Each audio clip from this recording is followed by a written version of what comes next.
നമ്മൾ കഴിഞ്ഞ ദിവസം 3 പുസ്തകങ്ങളെ കുറിച്ച് ചിന്തിക്കായിരുന്നു. ഇയ്യോബിന്റെ പുസ്തകം, സഭാപ്രസംഗി, ഉത്തമഗീതങ്ങളുടെ പുസ്തകം. അതിൽ നമ്മൾ ജീവിത ദർശനങ്ങൾ, തത്വശാസ്ത്രം, ഇയ്യോബിന്റെ പുസ്തകത്തിൽ അത് മായയായിട്ട്, സഭാപ്രസംഗിയിൽ അത് മായയായിട്ടും, ഇയ്യോബിന്റെ പുസ്തകത്തിൽ അത് കഷ്ടതയായിട്ടും, ഉത്തമഗീതത്തിൽ അത് സ്നേഹമായിട്ടും നമ്മൾ കണ്ടു. ഈ ഉത്തമഗീതങ്ങൾ എന്ന ഈ പുസ്തകം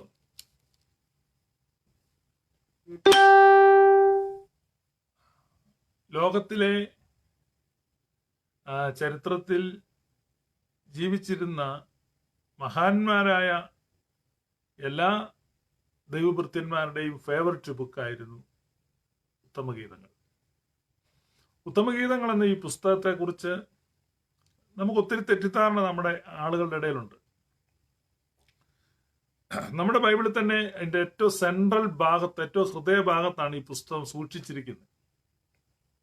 ഹാർട്ടിന്റെ പ്ലേസിലാണ്. ഏർലി ചർച്ച് ഏറ്റവും അധികം ചെറിഷ് ചെയ്ത പുസ്തകം ഉത്തമഗീതമാണ്. നിങ്ങൾ പലപ്പോഴും ഓർക്കും, ആദിമസഭ ഏറ്റവും കൂടുതൽ വായിച്ചതും ധ്യാനിച്ചതും താലോലിച്ചതും സന്തോഷിച്ചതും നെഞ്ചോട് ചേർത്ത് വെച്ചതുമായ പുസ്തകം ഏതായിരിക്കും? അത് ഉത്തമഗീതമായിരിക്കും. ഉത്തമഗീതങ്ങൾ ഏറ്റവും കൂടുതൽ ഏർലി ചർച്ചിൽ നിന്ന് സഭാപിതാക്കന്മാർ കമന്ററി എഴുതിയ, ഏറ്റവും കൂടുതൽ സഭാപിതാക്കന്മാർ കമന്ററി എഴുതിയത് ഉത്തമഗീതങ്ങൾക്കായിരുന്നു. പിന്നീട് മധ്യകാലഘട്ടത്തിലായാലും ഉത്തമഗീതങ്ങൾ ദൈവദാസന്മാരുടെ ഫേവററ്റ് ബുക്കായിരുന്നു. സുമ്മ തിയോളജിക്ക, കത്തോലിക്ക ദൈവശാസ്ത്രം, അതിനടിസ്ഥാനം നൽകിയ, കത്തോലിക്ക ദൈവശാസ്ത്രത്തിന് രൂപവും ഭദ്രതയും നൽകിയ Thomas Aquinas, philosopher, apologetic. Thomas Aquinas മരിക്കുമ്പോൾ ഉത്തമഗീതങ്ങളുടെ ഒരു വ്യാഖ്യാന രചനയിൽ ഏർപ്പെട്ടിരിക്കുകയായിരുന്നു. അപ്പോഴാണ് അദ്ദേഹം മരിക്കുന്നത്. ഇപ്പൊ തന്റെ മരണത്തോടടുത്ത സമയത്ത് epitome of all his works is masterpiece എന്ന നിലയ്ക്ക് ഒരു ഉത്തമഗീത വ്യാഖ്യാനം എഴുതായിരുന്നു. അൺഫോർച്ചുനേറ്റ്ലി നമുക്കത് കിട്ടിയില്ല, അപ്പോൾ അദ്ദേഹം മരിച്ചുപോയി. ഏർലി ചർച്ചിലെ ആദിമ സഭാപിതാക്കന്മാരെല്ലാം ഉത്തമഗീതങ്ങൾക്ക് വ്യാഖ്യാനം എഴുതിയിട്ടുണ്ട്. അവൈലബിൾ ആയിട്ടുള്ള എല്ലാ വ്യാഖ്യാനങ്ങളും എൻ്റെ കയ്യിലുണ്ട്. ആദിമ സഭാപിതാക്കന്മാർ എങ്ങനെയാണ് ഈ പുസ്തകത്തെ കണ്ടത്, എത്രമാത്രം അവർ ഈ പുസ്തകത്തെ സ്നേഹിച്ചു എന്ന്. Most favourite book of the Bible, song of songs. ഈ എബ്രായ ഭാഷയില് ഈ സൂപ്പർലെറ്റീവ് ഡിഗ്രിയെ സൂചിപ്പിക്കാൻ ഒരു പ്രയോഗമില്ല. നമ്മൾ എബ്രായ ഭാഷ വളരെ ദുർബലമായ ഒരു ഭാഷയാണ്. 10,000 വാക്കുകളെ ആകെ അതിനകത്തുള്ളൂ. ബിബ്ലിക്കൽ ഹീബ്രുവിൽ 10,000-ൽ താഴെ വാക്കുകളേ ഉള്ളൂ. 10,000-ൽ താഴെ വാക്കുകൾ കൊണ്ടാണ് ഇതെല്ലാം എഴുതി വെച്ചിരിക്കുന്നത്. അതുകൊണ്ട് തന്നെ പല കാര്യങ്ങൾ ഒരു വാക്കുകൊണ്ടൊക്കെ സൂചിപ്പിച്ചിട്ടൊക്കെ ഉണ്ട്. അപ്പൊ അതുകൊണ്ട് എബ്രായ ഭാഷയിൽ സൂപ്പർലെറ്റീവ് ഡിഗ്രി, ഇപ്പൊ നമ്മളെ സംബന്ധിച്ച് ഇംഗ്ലീഷ് നോക്കിക്കഴിഞ്ഞാൽ big, bigger, biggest, small, smaller, smallest, fast, faster, fastest, ഇങ്ങനെ ഈ സൂപ്പർലെറ്റീവ് ഡിഗ്രി ഒക്കെ സൂചിപ്പിക്കാം. ഫാസ്റ്റസ്റ്റ് റണ്ണർ, അല്ലെങ്കിൽ ബിഗസ്റ്റ് എലിഫന്റ്, അങ്ങനെയൊക്കെ നമുക്ക് പറയാൻ പറ്റും. എബ്രായ ഭാഷയിൽ അങ്ങനെ ഒരു സംഭവമില്ല. അപ്പം വലുതാണ് എന്ന് സൂചിപ്പിക്കാൻ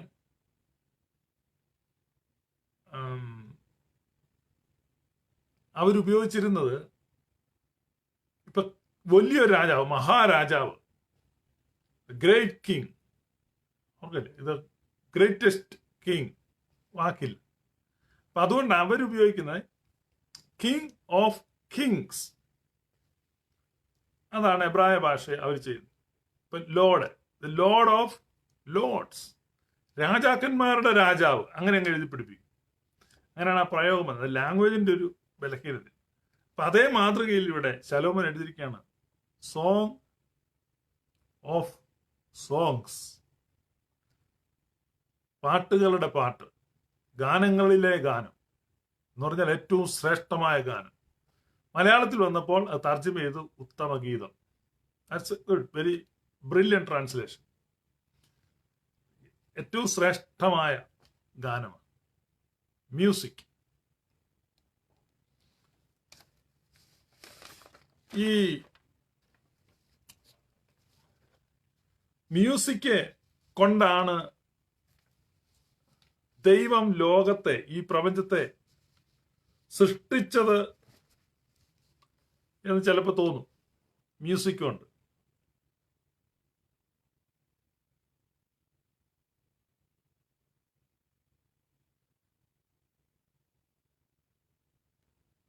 ഇത് ഞാൻ പറഞ്ഞല്ലോ കേട്ടോ, പല മഹാന്മാരും എനിക്ക് മുമ്പ് ഇത് പറഞ്ഞിട്ടുണ്ട്, ഞാൻ അത്ര മഹാനൊന്നുമല്ല. C.S. ലൂയിസ് പറഞ്ഞ, I think music was the language in which God created the universe. I think music was the language in which God created the world. C.S. Lewis പറഞ്ഞിട്ടുള്ള ഒരു സ്റ്റേറ്റ്മെന്റ് ആണ്. ദ മാജീഷ്യൻസ് നെഫ്യൂ എന്ന് പറഞ്ഞ പുള്ളിയുടെ പുസ്തകത്തിനകത്ത് പുള്ളി അങ്ങനെ പറഞ്ഞിട്ടുണ്ട്. അങ്ങനെ മ്യൂസിക് ആയിരിക്കാം. നമ്മൾ ഈ ഈസ്റ്റും വെസ്റ്റുമായിട്ട്, ഞാൻ എപ്പോഴും അങ്ങനെ പറഞ്ഞാൽ നിങ്ങൾക്ക് വിഷമമുണ്ടെന്ന് എനിക്കറിയാം, എപ്പോഴും ഞാൻ ഈസ്റ്റും വെസ്റ്റും എന്ന് പറഞ്ഞു, പക്ഷെ അതൊരു ഫാക്റ്റാണ്, പറയാതിരിക്കാൻ പറ്റത്തില്ല. കാരണം വെസ്റ്റിന്റെ ആരാധന ക്രിസ്റ്റോസെൻട്രിക് ആണ്, ഈസ്റ്റിന്റെ ആരാധന തിയോസെൻട്രിക് ആണ്, ട്രിനിറ്റേറിയൻ ആണ്. So God is Trinitarian God, because we worship and we believe in the Trinitarian God. അതുകൊണ്ട് സുറിയാനി സഭയുടെ ആരാധന ട്രിനിറ്റേറിയൻ ആണ്. പക്ഷെ വെസ്റ്റിന്റെ ആരാധന എപ്പോഴും ക്രിസ്റ്റോസെൻട്രിക് ആണ്. യേശുവേ സ്തോത്രം, യേശുവേ നന്ദി, യേശുവിന്റെ നാമത്തിൽ തന്നെ ആമേൻ, അങ്ങനെ. പക്ഷെ സുറിയാനി സഭയുടെ ഒരു പ്രാർത്ഥനയിലും നിങ്ങൾ ഈ പുസ്തകങ്ങൾ മുഴുവൻ പരതി നോക്കിയാൽ ഒരിടത്തും യേശുവിന്റെ നാമത്തിൽ തന്നെ ആമേൻ എന്നൊരു പ്രാർത്ഥന പോലും, സിംഗിൾ പ്രാർത്ഥന പോലും കാണാം. സുറിയാനി സഭയെ സംബന്ധിച്ച് അങ്ങനെ പ്രാർത്ഥിക്കുന്നത് ഹെരറ്റിക്കാണ്. അങ്ങനെ പ്രാർത്ഥന നമ്മളെ പിതാക്കന്മാർ പഠിപ്പിച്ചിട്ട്. Because we are in Trinity, we are children of God, we live in Trinity. നമ്മൾ തൃത്വത്തിൽ വസിക്കുകയാണ്. Now we are the part of that divine dance. ആ സ്വർഗീയ നൃത്തത്തിന്റെ ഭാഗമാണ് നമ്മൾ. പിതൃസുത പരിശുദ്ധാത്മാവ് ഇറ്റേണലായി ചെയ്തുകൊണ്ടിരുന്ന ആ നൃത്തത്തിന്റെ പേരാണ് പെരിക്കോറോസിസ്. ആ പെരിക്കോറോസിസിൽ പിതാവും പുത്രനും പരിശുദ്ധാത്മാവും ഇതാ കൈകൾ കോർത്ത് പിടിച്ച് ഇങ്ങനെ വലയം തീർത്ത് നൃത്തം ചെയ്തുകൊണ്ടിരുന്ന ആ വലയങ്ങളിൽ നിന്ന് ഒരു കൈ ബ്രേക്ക് ചെയ്തു. ഇങ്ങനെ കൈകൾ കോർത്ത് പിടിച്ചിരിക്കുന്നില്ല, ഒരു കൈ ബ്രേക്ക്, നിങ്ങളത് ഭാവന കാണണം. ഒരു കൈ ബ്രേക്ക് ചെയ്തിട്ട് മനുഷ്യവർഗത്തിന്റെ നേരെ ആ ഒരു കൈ നീട്ടുകയാണ് കർത്താവ് യേശുമിശിഹ. മനസ്സിലായോ? നീട്ടിയത് നമ്മുടെ ഇന്ത്യയുടെ കാവൽ പിതാവായ തോമസ് അപ്പോസ്തലന്റെ നേരെയാണ്. ഇതാ തോമസേ, നീ എന്റെ കൈകൾ കാണുക. ഞാൻ നിന്റെ വലം കൈക്ക് പിടിച്ചിരിക്കുന്നു. എന്തിനാണ്?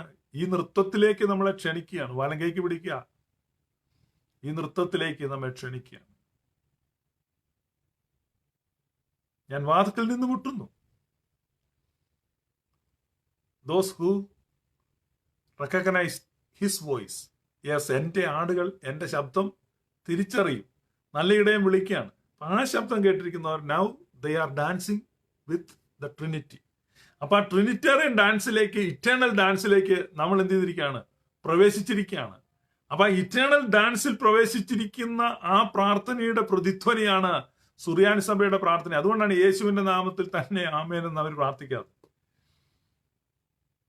പിതാവേ, ഞാനും നീയും ഒന്നായിരിക്കുന്ന പോലെ, പിതാവേ, നമ്മൾ നൃത്തം ചെയ്യുന്നത് പോലെ ഇവരും നമ്മിൽ ഒന്നാകേണ്ടതിന്, ഇവരും നമ്മോട് കൂടെ നൃത്തം ചെയ്യേണ്ടതിന് ഞാൻ നിന്നോട് അപേക്ഷിക്കും. യോഹന്നാൻ സുവിശേഷം 17 യേശുവിന്റെ പ്രാർത്ഥനയാണ്. ഇത് നമ്മൾ ഈ പാരാഫ്രൈസ്ഡ് വേർഷനിൽ പറഞ്ഞാലേ നിങ്ങൾക്ക് മനസ്സിലാകൂ എന്നുള്ളത് കൊണ്ടാണ് ഞാനിങ്ങനെ മാറ്റി മാറ്റി പറയുന്നത്. അപ്പൊ ഇറ്റേണൽ ഡാൻസിലേക്ക്, ആ നിത്യ നടനത്തിലേക്ക് കർത്താവ് നമ്മെ ക്ഷണിക്കുന്നു. അപ്പൊ V live in Trinity, V breath Trinity. നമ്മൾ ശ്വസിക്കുക ട്രിനിറ്റി. അതാണ് തൃത്വത്തിലുള്ള ജീവിതം. അതാണ് വർഷിപ്പ് ഈസ് ട്രിനിറ്റേറിയൻ എന്ന് പറയുന്നത്. അപ്പൊ അതുകൊണ്ട് CS ലൂയിസ് അങ്ങനെ പറഞ്ഞു, മ്യൂസിക് കൊണ്ടായിരിക്കാം. അപ്പൊ നമ്മള് ഈ നോക്കിക്കഴിഞ്ഞാൽ നമ്മുടെ പ്രാർത്ഥന, ഇപ്പൊ സുറിയാനി സഭയുടെ പ്രാർത്ഥനയല്ല സംഗീത പ്രധാനമാണ്, സംഗീതാത്മകമായിട്ടാണ് വർഷിപ്പ്. ഒരു സദറ വായിച്ചാൽ പോലും അത് ഒരു ഈണത്തിലാണ് വായിക്കുന്നത്. കാരണം എന്താണെന്ന് വെച്ചാൽ God is love. God is love. The language of love is music. സ്നേഹത്തിന്റെ ഭാഷ സംഗീതമാണ്. The language of love is music and song. സംഗീതവും പാട്ടുമാണ്, പ്രസംഗവും വ്യാഖ്യാനവുമല്ല. അതാണ് സ്നേഹത്തിന്റെ ഭാഷ. അതുകൊണ്ട് നിങ്ങൾ ലവ് സോങ് എന്നൊരു പ്രയോഗം ഉണ്ടല്ലേ, ലവ് സോങ് എന്ന് കേട്ടിട്ടില്ലേ? പക്ഷെ ലവ് സ്പീച്ച് എന്ന് കേട്ടിട്ടുണ്ടോ? പ്രേമഗീതം, പ്രേമപ്രസംഗം നമ്മൾ കേട്ടിട്ടില്ല. അപ്പൊ പ്രേമപ്രസംഗം ഇല്ല, പ്രേമഗീതമേ ഉള്ളൂ. ഇതാണ് നമ്മൾ ഉത്തമ ഗീതത്തിൽ കാണുന്നത്.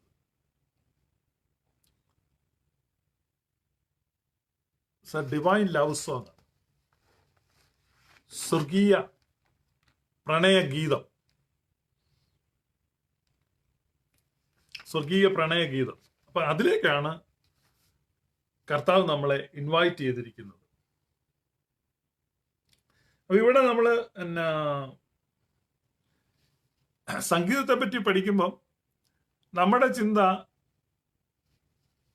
ഈ സംഗീതം എന്ന് പറഞ്ഞാൽ പിന്നീട് ഉണ്ടായതാണ്. ഭാഷ ഉണ്ടായതിനു ശേഷം, കമ്മ്യൂണിക്കേഷൻ ഉണ്ടായതിനു ശേഷം, പ്രോസ് ഉണ്ടായതിനു ശേഷം പിന്നീട് ഉണ്ടായതാണ് പൊയട്രി, പിന്നീട് ഉണ്ടായതാണ് സോങ്. ഇങ്ങനെയൊക്കെ നമ്മൾ ചിന്തിക്കുന്നത്. കാരണം ആദ്യം മനുഷ്യൻ ആ ഈ ഉ ഇത് പഠിച്ചു, പിന്നെ കായ് ഖ ഗായ് ഖ അത് പഠിച്ചു, പിന്നെ തറ പറ ഇങ്ങനെ പഠിച്ചു, പിന്നെ പദ്യം ഉണ്ടാക്കാൻ പഠിച്ചു, പിന്നീട് പദ്യം എന്താക്കി, പാട്ടാക്കി. പക്ഷെ പ്രോസസ്സ് നേരെ തിരിച്ചാണ്. പ്രോസസ്സ് നേരെ തിരിച്ചാണ്. ഇപ്പൊ ഗൾഫിൽ താമസിക്കുന്ന പിള്ളേരോട് ചോദിച്ചാൽ പാൽ എങ്ങനെ ഉണ്ടാക്കുന്നത് എന്ന് ചോദിച്ചാൽ മമ്മി ഷെൽഫിൽ നിന്നൊരു പൊടിയെടുക്കും, എന്നിട്ട് ലൂക്ക്വാം വാട്ടർ മിക്സ് ചെയ്തിട്ട് ഇങ്ങനെ ഇളക്കും, അപ്പൊ പാലുണ്ടാകും. കാരണം ഗൾഫിൽ പാലുണ്ടാക്കുന്നത് അങ്ങനെയാണ്, പൊടി കലക്കുക. അപ്പൊ അത് കാണുമ്പോൾ കൊച്ചു മനസ്സിലാക്കുന്ന പാലുണ്ടാക്കുന്ന പൊടിയാണ് ആദ്യം ഉള്ളത്. പൊടിയിൽ വെള്ളം ചേർത്തിട്ട് എന്താക്കും, പാലാക്കും. പക്ഷേ ഇൻ റിയാലിറ്റി പാലാണ് ആദ്യം ഉണ്ടാകുന്നത്. വാഗമണ്ണിൽ താമസിക്കുന്ന ഒരു കൊച്ചിനോട് ചോദിച്ചാൽ അവിടെ സിസ്വാം ഉണ്ട്, വാഗമണ്ണിൽ അച്ഛന്മാര് നടത്തുന്നത്. വാഗമണ്ണിൽ തന്നെ നമ്മുടെ കേരളത്തിലെടുത്ത് പശുക്കളൊക്കെയാണ്.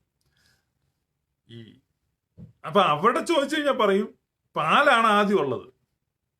ഞങ്ങളുടെ കോട്ടയത്ത് ചോദിച്ചാൽ, മണ്ടാട്ടൊക്കെ ചോദിച്ചാൽ പറയും വടവാതിൽ മിൽമയുടെ ഡയറി ഉണ്ട്, ഞങ്ങളുടെ അവിടെ പിള്ളേരെല്ലാം പോയി കാണുന്നത്. അപ്പൊ പാൽ എന്ത് ചെയ്യാണ്, അവിടെ വലിയ മെഷീനകത്ത് വെച്ചിട്ട് അവിടെ പാല് പൊടിയാക്കി മാറ്റുക. പാല് പൊടിയാക്കി മാറ്റും. അപ്പൊ പാലാണ് ആദ്യം ഉള്ളത്. അപ്പൊ സോങ് ആണ്, മ്യൂസിക് ആണ് ആദ്യം ഉള്ളത്. മ്യൂസിക് പിന്നീട് എന്തായി മാറി, ഭാഷ, സംസാരമായി മാറി. കാരണം ആദ്യം ഫുൾ ഓഫ് ലവ് ആയിരുന്നു. The language of love, it was music. അപ്പൊ CS ലൂയിസ് പറഞ്ഞ് നമുക്ക് അംഗീകരിക്കാം. ഉളവാകട്ടെ എന്ന് പാറപ്പുറത്ത് ചിരട്ടയിട്ട് ഒരയ്ക്കുന്ന പോലെ ഒരു ഭീകര ശബ്ദമല്ല ഉളവാകട്ടെ എന്ന് ദൈവം പറഞ്ഞത്. That must be the sweetest music ever sound. ഏറ്റവും മനോഹര കോസ്മിക് മ്യൂസിക്. അപ്പൊ ഈ മുഴുപ്രപഞ്ചവും സൃഷ്ടിക്കപ്പെട്ടത് ഒരു പ്രണയഗീതത്തിൽ നിന്നാണ്. പിതൃസുത പരിശുദ്ധാത്മാവായ തൃത്വത്തിന്റെ പ്രണയഗാനം. അപ്പൊ ആ തൃത്വ ദൈവത്തിന്റെ ആ കൂട്ടായ്മയിലെ ആ പ്രണയഗാനത്തിന്റെ റിസൗണ്ടിങ് ഓഫ് ദാറ്റ് ലവ് സോങ്, ആ പ്രണയഗീതത്തിന്റെ മുഴക്കമാണ്, പ്രതിധ്വനിയാണ് ഈ പ്രപഞ്ചത്തിന് രൂപം നൽകിയത്. ദൈവസ്നേഹത്തിൽ നിന്ന്, ആ സ്നേഹഗീതയിൽ നിന്നാണ് ഈ പ്രപഞ്ചം രൂപപ്പെട്ടത്. അപ്പൊ restoration of the fallen nature and the fallen universe means നമ്മൾ എവിടേക്ക് പോവാണ്, ആ റിതമിലേക്ക് ആ ഹാർമണിയിലേക്ക്, ആ മെലഡിയിലേക്ക് നമ്മൾ തിരിച്ചു പോവുകയാണ്. അതാണ് റീഇൻസ്റ്റേറ്റിംഗ്. അപ്പം നമ്മൾ എവിടെ പോവാണ്? ആ സംഗീതത്തിലേക്ക് പോവുകയാണ്. ആ ഇൻവിറ്റേഷനാണ് ബൈബിളിന്റെ ഹൃദയഭാഗത്ത് വെച്ചിരിക്കുന്ന song of songs. Life is a song, that too song of love. It's a love song. ഇപ്പൊ ജീവിതം ഒരു ലവ് സോങ് ആണ്. നമ്മുടെ ഒരു അണ്ടർസ്റ്റാൻഡിങ് ഞാൻ പറഞ്ഞു. നമ്മുടെ അണ്ടർസ്റ്റാൻഡിങ്ങിൽ prose, poetry, song. Poetry means fancified prose. Fancified prose is poetry and more fancified poetry is song. നമ്മൾ അലങ്കരിക്കുന്ന ഗദ്യത്തെ പദ്യം എന്ന് പറയും. പദ്യത്തെ കൂടുതൽ അലങ്കാരങ്ങൾ ചാർത്തുമ്പോൾ അത് പാട്ടായി മാറും. ഇതാണ് നമ്മൾ മനസ്സിലാക്കുക. പക്ഷെ it was not like that. Song was in the beginning it was song. The ossified form of song is poetry and the ossified form of poetry is prose. എന്ന് പറഞ്ഞാൽ പാട്ടിനെ ദൃഢീകരിക്കുന്നതാണ് പദ്യം, പദ്യത്തെ പിന്നെയും ദൃഢീകരിക്കുന്നതാണ് ഗദ്യം. ഗദ്യത്തിന്റെ ബ്രില്യന്റ് യൂസ് ആണ് പ്രീച്ചിങ്, പ്രസംഗം. മനസ്സിലായി? പാലിനെ പൊടിയാക്കി, പിന്നെ പൊടി എന്ത് ചെയ്യും? കുഴച്ചുരുളയാക്കും. എന്നിട്ട് ആ ഉരുള എന്ത് ചെയ്യും? ഈ ലൈവിൽ കൂടെ ഞാൻ നിങ്ങളുടെ മോന്തയ്ക്ക് എറിയും. അതാണ് പ്രസംഗം. നിങ്ങൾക്ക് മനസ്സിലായി? ഞാൻ ഈ പ്രസംഗിച്ചോണ്ടെങ്കിൽ നിങ്ങൾക്ക് കിട്ടുന്നത് ആക്ച്വലി ഇറ്റ് വാസ് മിൽക്ക്. അതുകൊണ്ടാണ് വചനം എന്ന മായമില്ലാത്ത പാല് കുടിക്കാൻ വാഞ്ചിപ്പീൻ എന്ന് ഈ പത്രോസ്ലിയ പറഞ്ഞതിന്റെ അർത്ഥം. നമ്മൾ സത്യത്തിൽ പാലിന്റെ ഉണ്ട വെച്ചുള്ള ഏറ. ചിലർ കരിങ്കല്ലും പെറുക്കി എറിയുന്നുണ്ട്. ഈ പാലിന്റെ ഉണ്ടയാണ് പിന്നെ പോട്ടെന്ന് വെച്ചാൽ നമ്മുടെ ഈ ചീസ് പോലെയൊക്കെ ആയിരിക്കും. പാൽക്കട്ടി കൊണ്ട് ഒരു ഏറ് കിട്ടിയാലും കുഴപ്പമില്ല. ഈ ചില ബിരുദന്മാർ ഈ ലാഗിന് നല്ല കരിങ്കല്ല് പെറുക്കി എറിയുന്നുണ്ട്. പിന്നെ ദൈവം അറുത്ത് കളയും, മുടിച്ച് കളയും, കൊന്നു കളയും, അങ്ങനെ കരിങ്കല്ലിന്റെ ഏറും വരുന്നുണ്ട്. ഏതായാലും ഏറ് കൊള്ളാൻ വിധിക്കപ്പെട്ട നമ്മുടെ ജന്മം. പക്ഷെ ഈ ഏറുകളിൽ നിന്ന് നമ്മളെ സ്വതന്ത്രമാക്കിയിട്ട് നമ്മൾ എന്ത് ചെയ്യാണ്? നമ്മളെ ഉന്നതങ്ങളിലേക്ക് വിളിക്കുകയാണ്. ഈ മ്യൂസിക്കിലേക്ക്, ഈ ഡിവൈൻ ലവ് സോങ്ങിൽ പങ്കാളിയാകുവാൻ വിളിക്കുകയാണ്. That invitation extended in this book, that is song of songs. അപ്പൊ ആ ഒരു ക്ഷണമാണ് ദ ഗ്രേറ്റ് ഇൻവിറ്റേഷൻ. അതാണ് നമ്മൾ ഈ ബുക്കിൽ കാണുന്നത്. പ്രണയമാണ്. ഈ ഉത്തമഗീതങ്ങളുടെ പുസ്തകം 8-ാം അധ്യായത്തിൽ 7-ാമത്തെ വാക്യത്തിൽ ഇങ്ങനെയുണ്ട്: ഒരുത്തൻ തന്റെ ഗൃഹത്തിലുള്ള സർവസമ്പത്തും പ്രേമത്തിന് വേണ്ടി കൊടുത്താലും അവനെ നിന്ദിച്ചു കളയും. Love is that precious. The greatest is love. 1 കൊരിന്ത്യർ 13 പൗലോസ് പറയാ, ഇവയിൽ വലുതോ സ്നേഹം തന്നെ. വിശ്വാസം, പ്രത്യാശ, സ്നേഹം. ഏറ്റവും വലുത് സ്നേഹമാണ്. സഭാപ്രസംഗിൽ വിശ്വാസവും ഇയ്യോബിന്റെ പുസ്തകത്തിൽ പ്രത്യാശയും ഉത്തമഗീതങ്ങളിൽ സ്നേഹവുമാണെന്ന് നമ്മൾ കണ്ടു. ഏറ്റവും വലുത് സ്നേഹമാണ്. The book, the greatest book in the Bible, this is Song of Songs.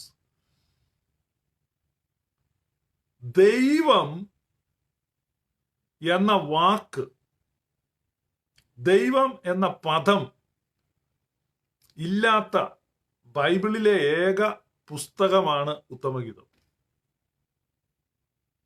നിങ്ങൾക്ക് മനസ്സിലായോ? ആദിമസഭ ഏറ്റവും അധികം താലോലിച്ചതും നെഞ്ചോട് ചേർത്ത് വെച്ചതും, ആദിമ സിഭാപിതാക്കന്മാർ ഏറ്റവും അധികം കമന്ററികൾ എഴുതി കൂട്ടിയതും, ഏറ്റവും കൂടുതൽ അവർ വായിച്ചതും ധ്യാനിച്ചതും സന്തോഷിച്ചതും ആനന്ദിച്ചതും പ്രമോദിച്ചതും ഉല്ലസിച്ചതുമായ ഈ പുസ്തകത്തിൽ നോ ദൈവശാസ്ത്രം, നോ തിയോളജി, നോ ഗോഡ്. ഒരു സിംഗിൾ ടൈം, ഒരു ഒറ്റ പ്രാവശ്യം പോലും ദൈവം എന്ന പദമില്ല. Because the greatest book of the Bible is for all. No discrimination. No religious discrimination. മതപരമായ വിവേചനമില്ല.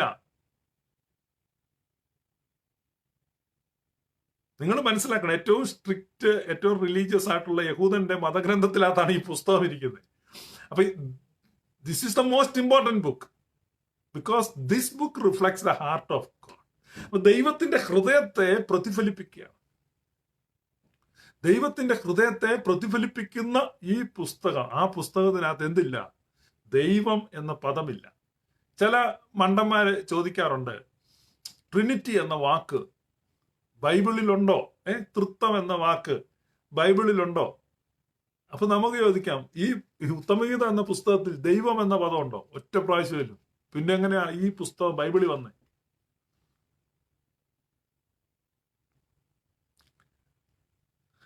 ദൈവമുണ്ടോ എന്ന് സംശയം പ്രകടിപ്പിക്കുന്ന സഭാപ്രസംഗിയും ദൈവം എന്ന പദം പോലുമില്ലാത്ത ഉത്തമഗീതവും ദൈവം മറഞ്ഞു കളഞ്ഞ, ഉപേക്ഷിച്ച് കളഞ്ഞ് കഷ്ടമനുഭവിക്കുന്ന യോബിന്റെ പുസ്തകവും, ഈ 3 പുസ്തകമാണ് ഗ്രേറ്റസ്റ്റ് ബുക്സ് ആയിട്ട് നമ്മൾ ചോസ് ചെയ്തത്.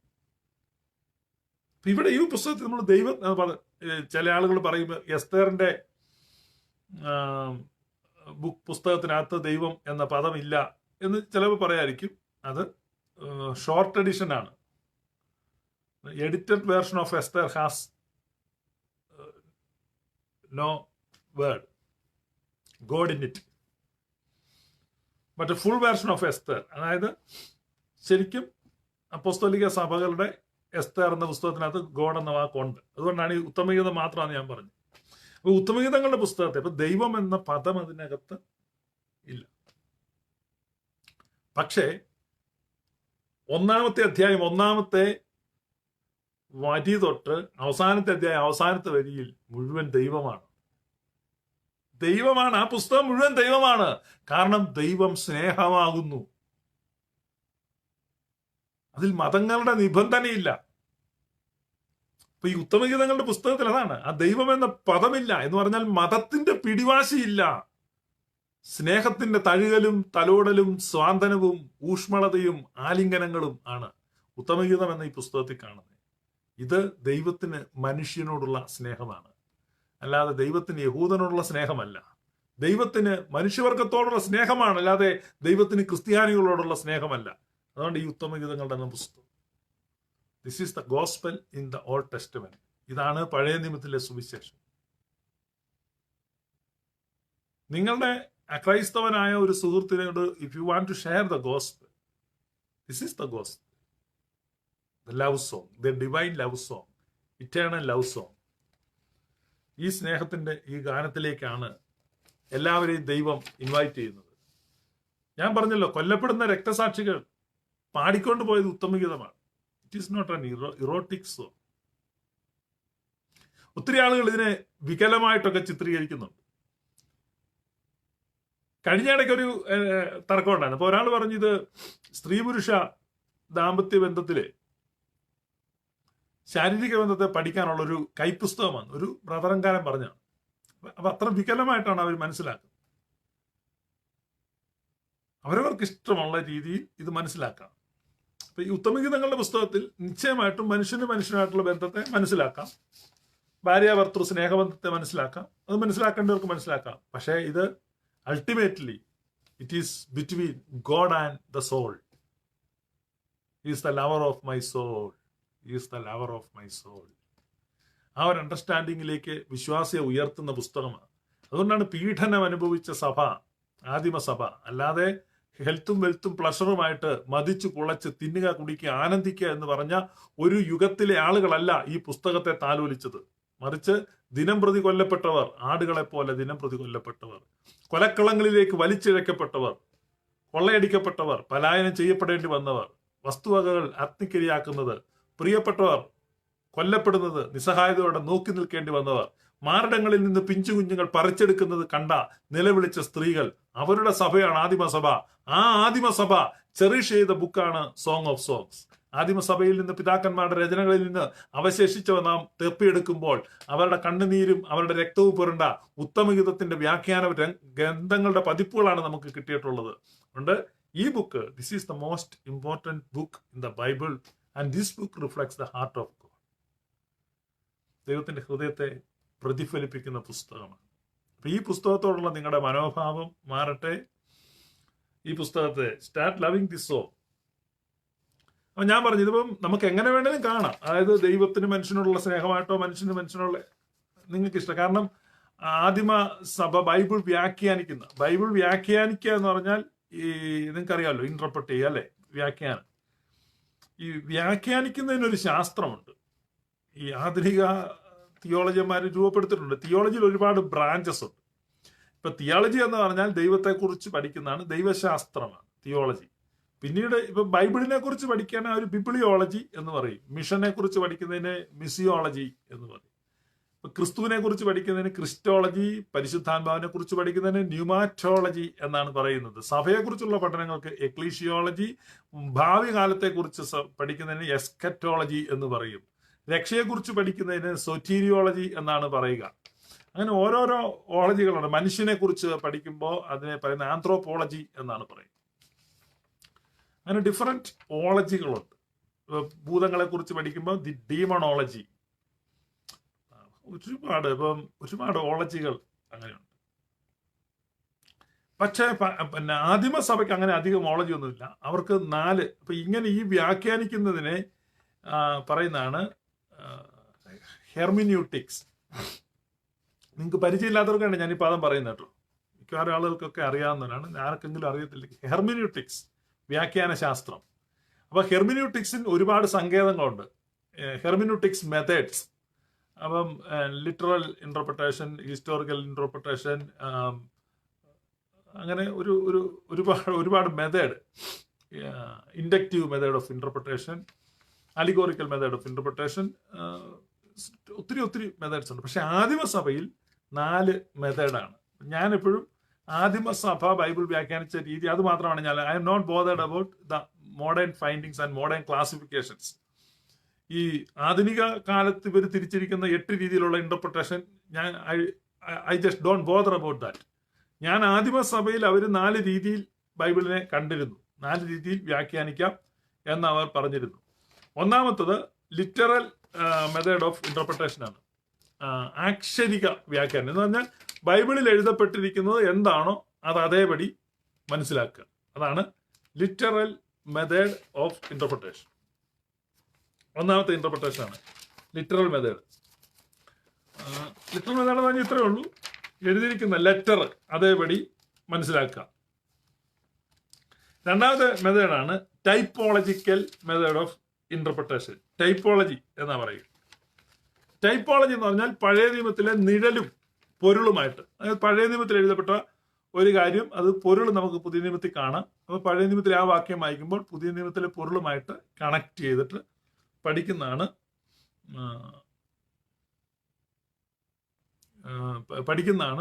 Typological method of interpretation.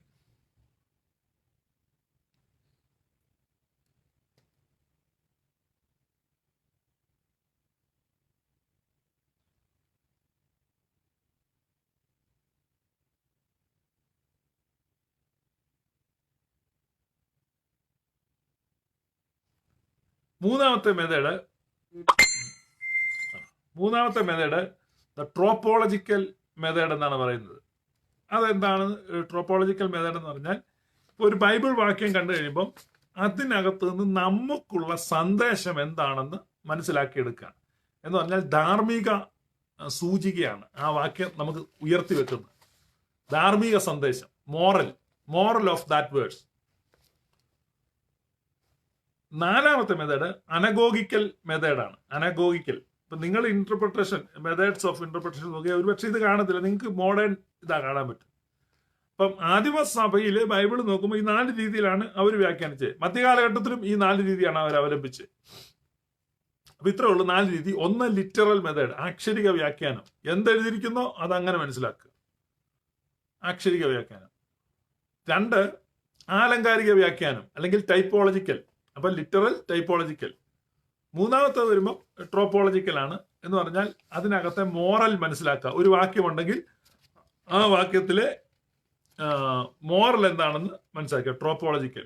നാലാമത്താണ് അനഗോഗിക്കൽ method of interpretation. അനഗോഗിക്കൽ എന്ന് പറഞ്ഞാൽ ഈ വാക്യം ഭാവിയിൽ എങ്ങനെ നിറവേറും, ഫ്യൂച്ചറിസ്റ്റിക് ആയിട്ട് മനസ്സിലാക്കുക. ആ വാക്യം ഭാവിയിൽ നിറവേറുന്നത്.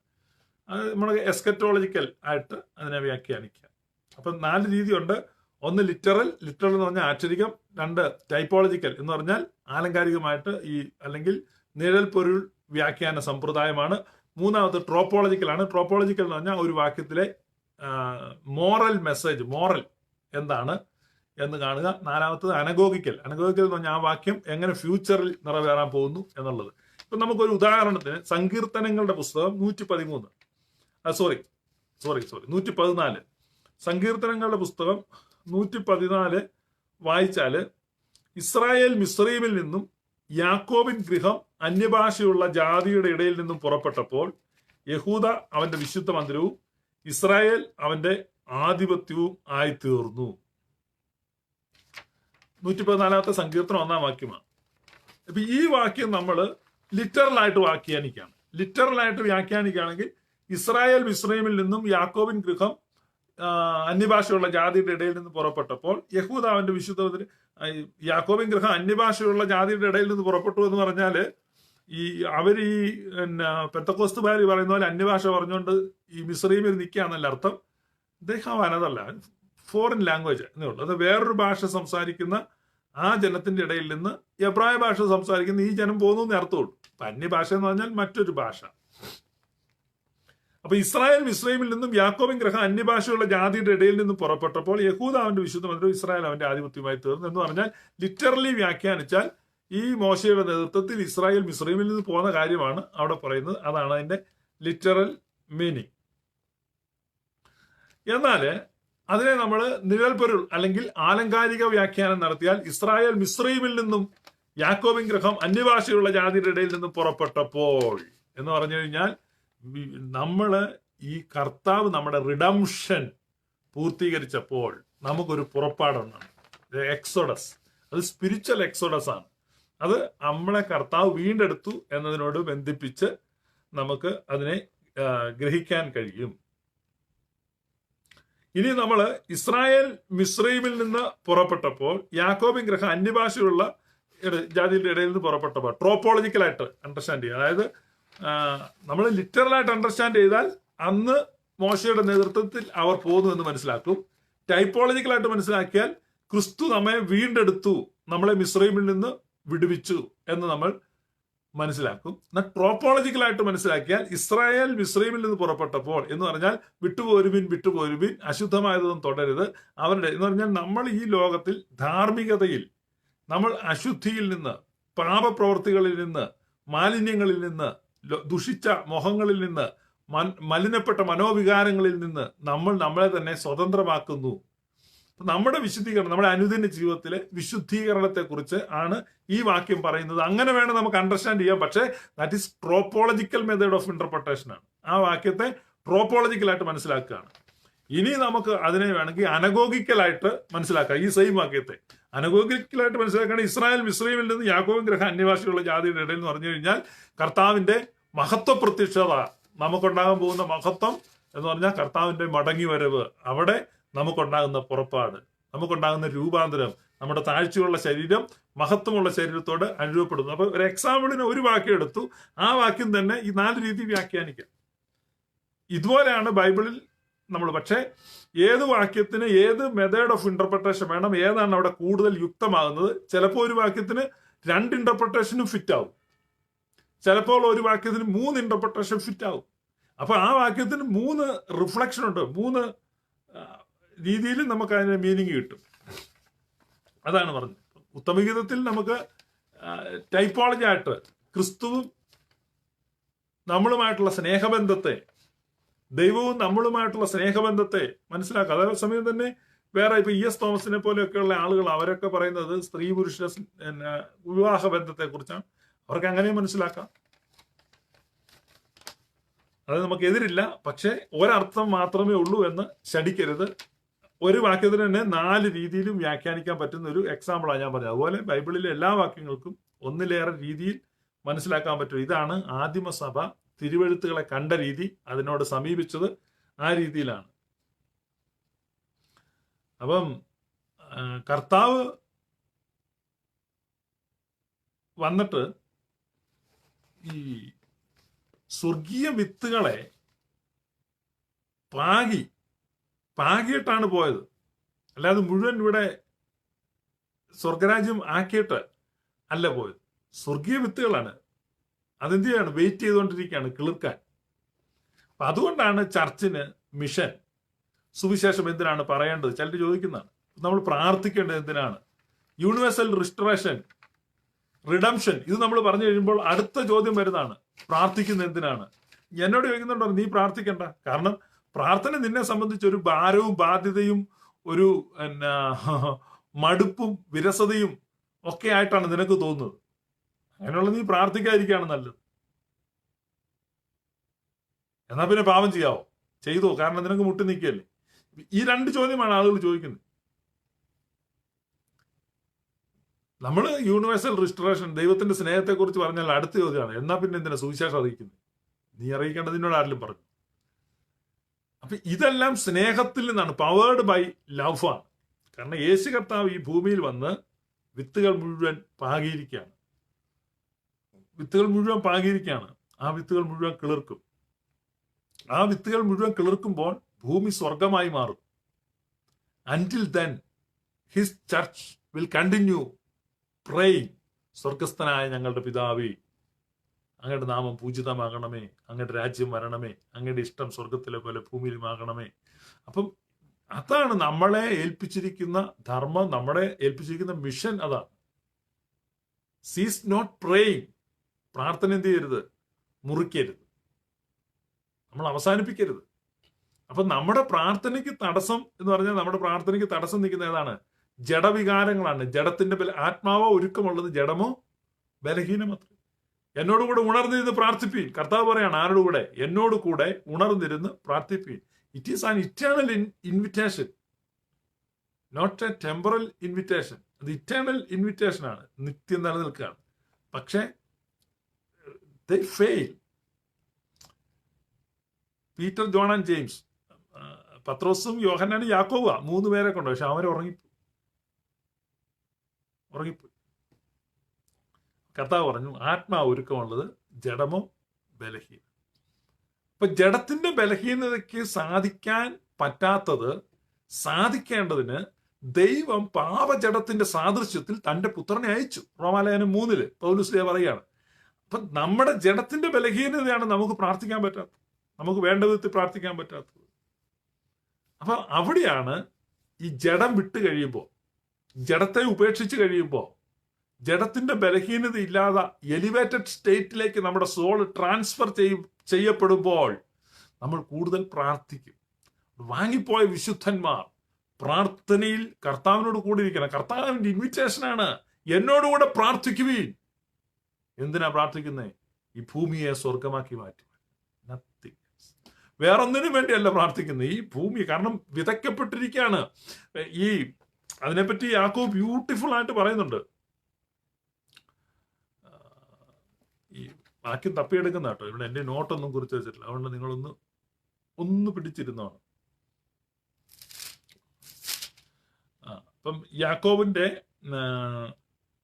ലേഖനം 5-ാമത്തെ അധ്യായമാണ്.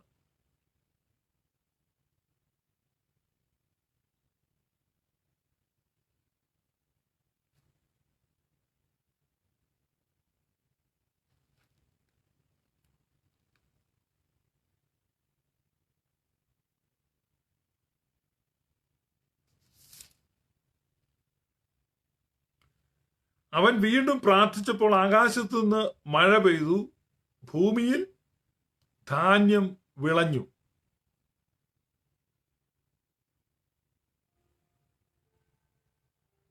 ഏലിയാവ് പ്രാർത്ഥിച്ചപ്പോൾ ധാന്യം വിളഞ്ഞു.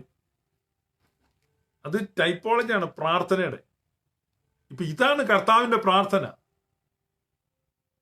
ഈ കർത്താവിന് താതൻ സന്നിധിയിലൻ പേർക്കു സദാ പക്ഷവാദം ചെയ്യുന്ന മഹൽ ജീവനാഥ, അങ്ങനെ ഒരു പാട്ടില്ലേ? എന്നോടുള്ള നിൻ സർവനൻ. ഇത് കേൾക്കുമ്പോൾ നമ്മൾ പാടുന്ന താതൻ സന്നിധി എന്താണ്? പിതാവിന്റെ സന്നിധിയിൽ യേശു കർത്താവ് പ്രാർത്ഥിക്കുന്നത്. That's A question. നിങ്ങൾക്ക് ഉത്തരം തരാം. നമ്മളെല്ലാം വിചാരിച്ചിരിക്കുന്നത് എൻ്റെ വരട്ടിയോറി മാറാൻ വേണ്ടി. ഇപ്പൊ എനിക്ക് വരട്ടിയോറിയാണ്, അപ്പൊ ഞാൻ പറഞ്ഞു കർത്താവ് എൻ്റെ വരട്ടിയോറി മാറ്റണേ. അന്നത്തേനും കർത്താവ് യേശു ക്രിസ്തു കേട്ടു എന്ന് പറഞ്ഞു, ഷിബുവിന്റെ പാർട്ടി എന്ന് പറഞ്ഞു. അന്നത്തേനും പിതാവാണ് ഇതൊന്നും ശ്രദ്ധിക്കാൻ ഇങ്ങനെ ഇരിക്കുക. അന്നത്തേനും ഒരു ഇളവ് കിട്ടാൻ വേണ്ടി നോക്കിയിരിക്കുക. കാരണം ഇവിടെ ഈ വലിയ വലിയ ആളുകളൊക്കെ ഇരുന്ന് പ്രാർത്ഥിക്കുകയാണ്. നമ്മുടെ ട്രംപിന്റെ ഒക്കെ വിഷയത്തിന് വലിയ വലിയ പാസ്റ്റർമാർ പ്രാർത്ഥിക്കുക, ജോൺ ഹാഗിയും അവരൊക്കെ. അപ്പൊ പിതാവ് അതൊക്കെ കേട്ടോണ്ടിരിക്കുകയാണ്. ഒരു ഇളവ് കിട്ടാൻ വേണ്ടി ഇങ്ങനെ. അപ്പൊ ഒരു ഇളവ് കിട്ടുന്ന സമയത്ത് പുത്രൻ തമ്പുരാൻ പിതാവിനോട് പറയാണ്, നമ്മുടെ ഷിബു ഇല്ലേ, നമ്മുടെ ഷിബു, അതിന് അന്നേരത്തിന് വേറൊരാൾ അവിടുന്ന് വിളിച്ചു, പെട്ടെന്ന് അങ്ങോട്ട് പോയി. കർത്താവ് അന്നേരത്തിന് ഞാൻ പിന്നെ പ്രാർത്ഥിക്കണം. അപ്പൊ ഞാൻ പിന്നെ യേശുവേ സ്തോത്രം, യേശുവേ യേശുവേ യേശുവേ, അന്നത്തെ യേശു നോക്കി ഒന്ന് അതിന് പിന്നെ പിതാവിനുണ്ട് നമ്മുടെ ഷിബുവിന്റെ വരട്ടിയോറി അതിന് എന്ന് പറഞ്ഞിട്ട് പിന്നെയും പിതാവ് വേറെ കാര്യങ്ങൾക്ക് പോയി. പിന്നെ നമ്മുടെ ഒരു വികലമായ ചിന്ത, ഞാൻ ഇങ്ങനെയൊക്കെ ഈ തമാശ ആയിട്ട് പറയുന്നത് നിങ്ങൾക്ക് നമ്മുടെ അബദ്ധം മാറിപ്പോകാൻ വേണ്ടിയാണ് ഇങ്ങനെ പറയും. നമ്മൾ ചിന്തിക്കുന്ന ഇങ്ങനെയാണ്, ഈ നമുക്ക് വേണ്ടി പക്ഷപാതം ചെയ്യാണ്. എന്താ ഈ പക്ഷപാതം ചെയ്യുന്നത്? ഇത്രയും നാളായിട്ട് പക്ഷപാതം എന്താ പക്ഷപാതം ചെയ്യുന്നത്? നമ്മുടെ ചിന്ത ഇതാ, നമ്മുടെ മോളുടെ പരീക്ഷ, 10ാം ക്ലാസ്സിലെ പരീക്ഷ, എൻട്രൻസ്, പിന്നെ നമ്മുടെ ജോക്കുട്ടന്റെ വിസ, അതാണ് പ്രശ്നമായി കിടക്കുകയാണ്. കാരണം ഇപ്പം വിസ എക്സ്പയർ ആയിട്ട് പുള്ളി കൊറോണ കാരണം ബ്ലോക്ക് ആയി കിടക്കും. ഇപ്പം നമ്മുടെ പ്രാർത്ഥന ജോക്കുട്ടനെ തിരിച്ചു കൊണ്ടുവരാൻ വേണ്ടിയുള്ള പ്രാർത്ഥന ഇപ്പൊ നടന്നുകൊണ്ടിരിക്കുന്നത്. കർത്താവേ, എവിടെയാ, സിംഗപ്പൂരാന്ന് പറഞ്ഞല്ലേ, സിംഗപ്പൂരിന്റെ പ്രദേശത്ത് ഒറ്റപ്പെട്ട് കിടക്കുന്ന ജോക്കുട്ടനെ കർത്താവേ നീ സ്വന്തം ദേശത്തേക്ക് മടക്കി വരുത്തണമേ. എന്തൊരു കഷ്ടമാ. 3 മാസം മുമ്പ് കേരളത്തിലുള്ള മുഴുവൻ പേരും വിസ കൊടുത്ത് അയക്കണമേ എന്ന് പ്രാർത്ഥിച്ചുകൊണ്ടിരുന്ന ഉപദേശിമാരല്ല ഇപ്പൊ നേരെ ഫ്ലൈറ്റ് തിരിച്ച് ലോകത്തിന്റെ നാനാഭാഗങ്ങളിൽ നിന്ന്, ഗൾഫിന്റെ പ്രദേശങ്ങളിൽ നിന്ന് നിന്റെ ജനത്തെ മടക്കി വരുത്തണമേ. ഇസ്രായേലിനെ മിസ്രൈമിൽ നിന്ന് 600,000 പേരെ ശക്തമായ ചിറകുകളിൽ വഹിച്ച് മരുഭൂമിയിലൂടെ നടത്തിയ കർത്താവേ, നീ ഇന്ന് ജീവിക്കുന്ന ദൈവമാണെന്ന് ഞങ്ങൾ അറിയുന്നു. ഇന്നലെയും ഇന്നുമെന്നും ഒരേ ഒരുവനായിരിക്കുന്ന കർത്താവേ, നിന്റെ ജനത്തെ ഇപ്പോൾ മടക്കിക്കൊണ്ടുവരണമേ. ഇത്രയും നാൾ ഈ ജനത്തെ മുഴുവൻ കേരളത്തിൽ നിന്ന് പറിച്ചെടുത്ത് വിവിധ രാജ്യങ്ങളിൽ മഞ്ഞ് പെയ്യുന്ന ദേശത്തും മരതകം കൊയ്യുന്ന ദേശത്തും ഒക്കെ ആക്കണമേ ആക്കണമേ എന്ന് പ്രാർത്ഥിച്ച് ഉപവാസം 21, 41, 61 ഇങ്ങനെ ഇരുന്നോണ്ടിരുന്ന ജനം ഇപ്പൊ ഇരുന്നിട്ട് നേരെ തിരിച്ചു പിടിക്കുകയാണ്, കർത്താവേ നിന്റെ ജനത്തെ മടക്കിക്കൊണ്ടുവരണം. അപ്പൊ തന്നെ സ്വന്തക്കാരും ബന്ധക്കാരും ആരും ഗൾഫിലില്ലാത്ത ആളുകൾ ഇരുന്ന് പ്രാർത്ഥിക്കുന്ന, കർത്താവേ ചില ദുഷ്ടന്മാർ കൊറോണയുടെ രോഗബാധയുമായി ഈ കേരളത്തിലേക്ക് വരുവാൻ പ്ലാൻ ചെയ്യുന്നുണ്ട്, അവരെ തടഞ്ഞു നിർത്തണമേ എന്ന് ചില ആളുകൾ പ്രാർത്ഥിക്കുന്നു. കർത്താവ് ഏതാ കേൾക്കും? ഇതൊന്നും അല്ല അവിടെ വിഷയം. നിങ്ങൾ ഈ മനസ്സിലാക്കേണ്ടത്, നിന്റെ വരട്ടിയൂറി മാറാനോ ഈ ജോക്കുട്ടന്റെ വിസ അങ്ങോട്ടടിക്കാനോ ബ്ലസിമോടെ പ്രസവത്തിനോ ഇതൊന്നും അല്ല അവിടെ പ്രാർത്ഥിക്കുന്നത്. അവിടെ കർത്താവ് ഇതൊന്നും അല്ല പ്രാർത്ഥിക്കുന്നത്. കർത്താവ് എന്നതാ പറഞ്ഞു, നിങ്ങളുടെ രോഗികൾക്ക് വേണ്ടി എന്നോട് പ്രാർത്ഥിക്കാനൊന്നും അല്ല കർത്താവ് പറഞ്ഞു. Heal the sick, heal the sick, രോഗികളെ സുഖപ്പെടുത്തുവീൻ, അങ്ങനെയല്ലേ കൽപ്പന. വായിച്ചു നോക്കൂ, ചർച്ച അതാണ് ചെയ്യുന്നത്. ഹീൽ ദ സിക്ക്, കൈകൾ വെച്ച് വിശ്വസിക്കുന്നവർ കൈകൾ വെച്ചാൽ അവർ സുഖപ്പെടും. അപ്പൊ ചർച്ച് മുന്നോട്ട് പോയി ചരിത്രത്തിലൂടെ സഞ്ചരിച്ചപ്പോ ആധുനിക വൈദ്യശാസ്ത്രം ക്രിസ്ത്യാനിറ്റിയുടെ സംഭാവനയാണ്. ക്രിസ്ത്യാനിറ്റി കൈകൾ വെച്ചതാണ് മോഡേൺ മെഡിക്കൽ സയൻസിൽ. അല്ലെങ്കിൽ മോഡേൺ മെഡിക്കൽ സയൻസിന്റെ ഹിസ്റ്ററി നിങ്ങൾ നോക്കുക. നിങ്ങൾ കൈവച്ചാൽ സൗഖ്യമുണ്ടാകും. ക്രിസ്ത്യാനിറ്റിയാണ് മോഡേൺ മെഡിക്കൽ സയൻസിൽ കൈവച്ചത്. ഇന്ന് ഒരു ഡോക്ടറും ഓരോ നേഴ്സും ഒരു രോഗിയുടെ മേൽ കൈവെക്കുമ്പോഴും അവിടെ ക്രിസ്തുവിന്റെ കരങ്ങൾ തന്നെയാണ്. അല്ലാതെ കർത്താവ് പറഞ്ഞില്ല നിങ്ങൾ എല്ലാത്തിനും എന്നെ നിലവിളിച്ചോളം പറഞ്ഞല്ല. നിങ്ങളുടെ ചുമതലയാണ് heal the sick. Heal the sick എന്ന് പറഞ്ഞാൽ heal the world, heal the minds, heal the environment. അപ്പൊ പ്രകൃതിയെ സുഖപ്പെടുത്തുവീൻ, പരിസ്ഥിതിയെ സുഖപ്പെടുത്തുവീൻ, ബന്ധങ്ങളെ സുഖപ്പെടുത്തുവീൻ, വ്യക്തികളെ സുഖപ്പെടുത്തുവീൻ, മനസ്സുകളെ സുഖപ്പെടുത്തുവീൻ. അപ്പൊ മൊത്തം ഹീലിംഗിന്റെ മിഷനാണ് ചർച്ചിന്റെ മിഷൻ. The mission of church is healing, restoration and reunion and reconciliation. That is the mission of the church. ഇതിനകത്ത് കർത്താവ് ഈശോമിശിഹ എന്ത് ചെയ്യാണ്? കർത്താവ് ഈശോമിശിഹ പിതാവിന്റെ വലത്തുഭാഗത്തിരുന്നിട്ട് കർത്താവേ ബ്ലസ്സിമോക്ക് വയറ്റ് വേദന, ബ്ലസ്സിമോക്ക് വയറ്റ് വേദന, നീ അത് സൗഖ്യമാക്കും. കർത്താവ് അതാ, നിങ്ങളല്ലേ വായിച്ചു നോക്കാം, അങ്ങനെയാണോ അല്ലെങ്കിൽ എന്നെ അറിയിച്ചാൽ മതി. അങ്ങനെയാണ് ബൈബിളിൽ ഞാൻ വായിച്ചത്. ഒരു 100 പ്രാവശ്യം ഞാൻ വായിച്ചു നോക്കി. അങ്ങനെയാണ് എഴുതിയിരിക്കുന്നത്. അപ്പൊ ഹീൽ ദ സിക്ക്. ഇപ്പൊ ഡോക്ടർ പ്രദീപ് നമ്മളെ കണ്ടോണ്ടിരുന്നു. ഇപ്പൊ ഡോക്ടർ പ്രദീപ് ഇപ്പൊ ഒരു രോഗിയെ പോയി നോക്കി, അതൊക്കെ is part of the ministry.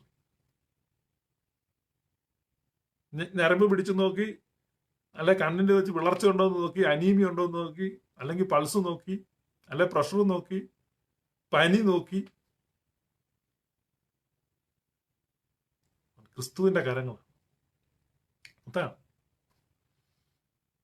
അപ്പൊ ഈ മുഴുവൻ പ്രപഞ്ചം, നമ്മുടെ ഭൂമിയിൽ മുഴുവൻ ഈ ഹീലിംഗിന്റെയും റിസ്റ്റോറേഷന്റെയും റീയൂണിയന്റെയും വിത്തുകളെ ഇട്ടിരിക്കുകയാണ് കർത്താവ്. അതാണ് യോഹന്നാന്റെ സുവിശേഷം 12 പറഞ്ഞത്, ഗോതമ്പ് മണി വെറുതെ ഇരുന്നാൽ അത് അങ്ങനെ ഇരിക്കും, അത് നിലത്ത് വീണ് ചാകുന്നുവെങ്കിലോ വളരെ ഫലം കൊടുക്കും. ഇനി നിങ്ങൾ നോക്കുക, യാക്കോബിന്റെ പുസ്തകം 5-ാം അധ്യായം. യാക്കോബിന്റെ പുസ്തകം 5-ാം അധ്യായം. എന്നാൽ സഹോദരന്മാരെ, കർത്താവിന്റെ പ്രത്യക്ഷത വരെ ദീർഘക്ഷമയോടിരിപ്പീൻ. എന്നാൽ സഹോദരന്മാരെ, കർത്താവിന്റെ പ്രത്യക്ഷത വരെ ദീർഘക്ഷമയോടിരിപ്പീൻ. കൃഷിക്കാരൻ ഭൂമിയുടെ വിലയേറിയ ഫലത്തിന് കാത്തുകൊണ്ട് മുൻമഴയും പിന്മഴയും അതിന് കിട്ടുവോളം ദീർഘക്ഷമയോടിരിക്കുന്നുവല്ലോ. നിങ്ങളും ദീർഘക്ഷമയോടെ ഇരിക്കുവിൻ. നിങ്ങളും ദീർഘക്ഷമയോടെ. അപ്പൊ ഒരു കൃഷിക്കാരൻ മുൻമഴയും പിന്മഴയും അതിന് കിട്ടുവോളം ദീർഘക്ഷമയോടെ ഇരിക്കുന്നുവല്ലോ. അപ്പൊ എന്താണ് പിതാവിന്റെ സന്നിധിയിൽ പുത്രൻ തമ്പുരാൻ പക്ഷപാതം ചെയ്യുന്ന? എന്താണ്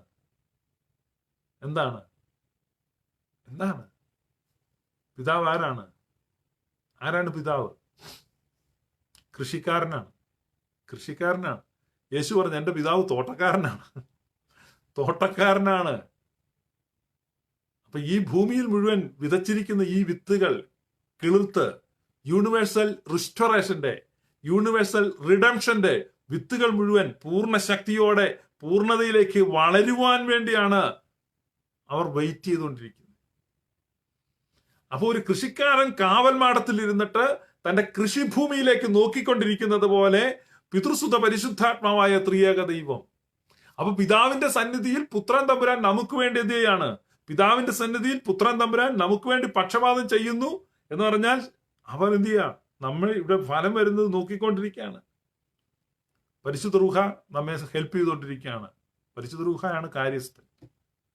ഇതാണ് നമുക്ക് തരുന്ന ചിത്രം. അല്ലാതെ നിങ്ങൾ ചിന്തിക്കുന്ന പോലെ നിങ്ങൾ ഇവിടെ യേശുവിന്റെ നാമത്തിൽ എന്ന് പറഞ്ഞിട്ട് എന്നിട്ട് ഇതിങ്ങനെ പോയി യേശു അവിടെ ഓരോന്നും തുറന്നു നോക്കി പിന്നെ പിതാവിനോട് കരഞ്ഞും കാല് പിടിച്ചൊക്കെ ഓരോന്ന് മേടിച്ച് നമുക്ക് അയച്ചു. ഇതെല്ലാം തെറ്റാണ്. അതെല്ലാം പാഗൻ അണ്ടർസ്റ്റാൻഡിങ് ആണ്. ഇതൊന്നും അല്ല നമ്മുടെ ട്രൂ അണ്ടർസ്റ്റാൻഡിങ്.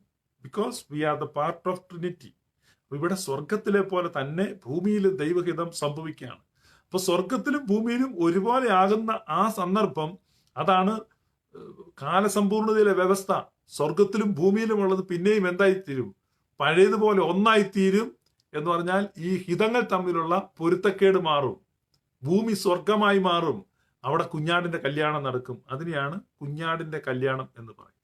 ഞാനിപ്പോ പറയും, ഒരു പാട്ട്, ഒരു മ്യൂസിക്, നിങ്ങൾക്ക് ആ സംഗീതത്തെ അതേപടി എഴുതാൻ പറ്റുമോ?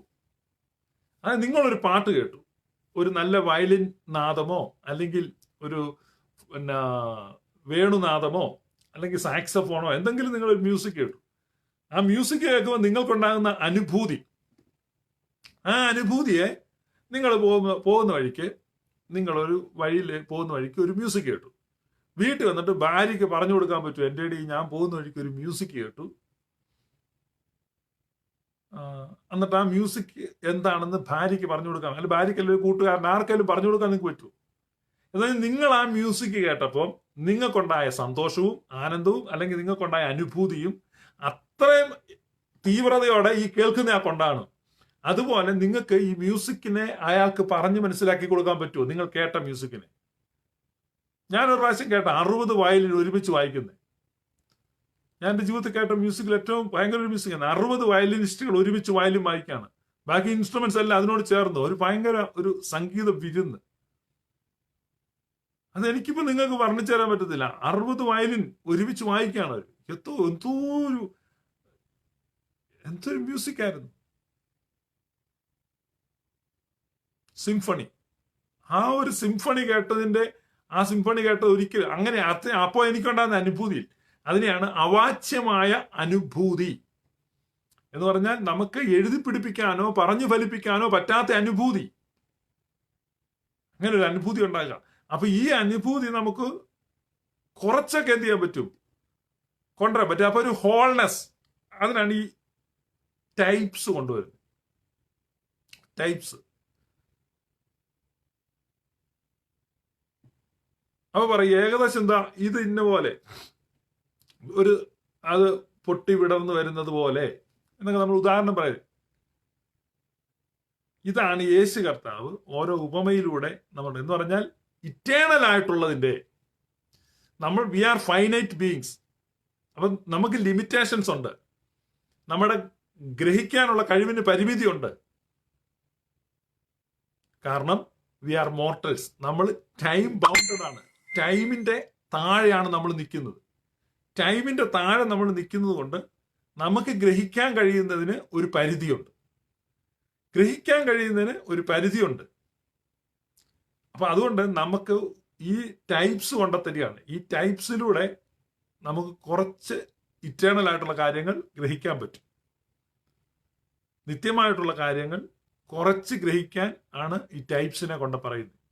അപ്പം നേരെയുള്ള ഭാഷയിൽ പറഞ്ഞാൽ നമുക്കൊട്ടും മനസ്സിലാകത്തില്ല. അതുകൊണ്ടാണ് മറപൊരുളായിട്ടും ഉപമകളായിട്ടും നമുക്കിങ്ങനെ കിട്ടിയിരിക്കുന്നത്.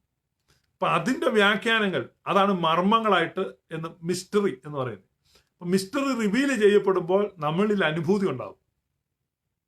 മിസ്റ്ററി പേഴ്സൺ ടു പേഴ്സൺ ആണ് റിവീൽ ചെയ്യപ്പെടുന്നത്. ഇപ്പൊ ഞാൻ ഈ സംസാരിച്ചുകൊണ്ടിരിക്കുമ്പോൾ ഞാൻ എന്തെങ്കിലും ഒരു മിസ്റ്ററി പറയുന്നുണ്ടെങ്കിൽ ആ മിസ്റ്ററി നിങ്ങളിൽ ഓരോരുത്തർക്കും ഓരോ അളവിലാണ് റിവീൽ ചെയ്യപ്പെടുന്നത്.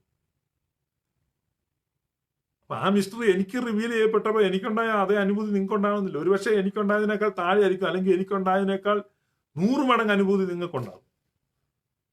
ഇതാണ് ഇതിന്റെ ഒരു പ്രത്യേകത. അപ്പൊ ഇത് മ്യൂസിക് എഴുതാൻ ശ്രമിക്കുന്ന പോലത്തെ ഒരു വിഫലമായ പരിശ്രമമാണ്. അതുകൊണ്ടാണ് ഈ പ്രസംഗത്തെക്കാളും പ്രാധാന്യം പാട്ടിനാണ്. നമ്മുടെ ഇന്നത്തെ കൊയർ പാടുന്ന പാട്ടല്ല ഞാൻ പറഞ്ഞത്, ഇറ്റേണൽ മ്യൂസിക്കിനെ കുറിച്ചാണ്. ആ ഇറ്റേണൽ മ്യൂസിക്കിലേക്കാണ് കർത്താവ് നമ്മെ ക്ഷണിക്കുന്നത്. അത് നമ്മൾ ഉത്തമഗീതങ്ങളുടെ പുസ്തകത്തിലെ ഒരു വാക്യം കൂടെ വായിച്ചിട്ട് ഞാൻ ക്ലോസ് ചെയ്യുകയാണ്. നമ്മൾ ഉത്തമഗീതം ബാക്കി വീണ്ടും അതിലൂടെ സഞ്ചരിക്കും. കാരണം നമ്മുടെ സഭാപിതാക്കന്മാർ സഞ്ചരിച്ച പുസ്തകമാണ്. നിങ്ങളും പേഴ്സണലായിട്ട് ഉത്തമഗീതം സ്റ്റഡി ചെയ്യണമെന്ന് ഞാൻ സ്ട്രോങ് ആയിട്ട് സജസ്റ്റ് ചെയ്യുകയാണ്. ഉത്തമഗീതം 4-ാം അധ്യായം 8-ാമത്തെ വാക്യം. കാന്തേ, ലബാനോനെ വിട്ട് എന്നോട് കൂടെ വരിക. അമാനാമുകളും ഷെനീർ ഹെർമോൻ കൊടുമുടികളും സിംഹങ്ങളുടെ ഗുഹകളും പുള്ളിപ്പുലികളുടെ പർവ്വതങ്ങളും വിട്ടു പോരുക.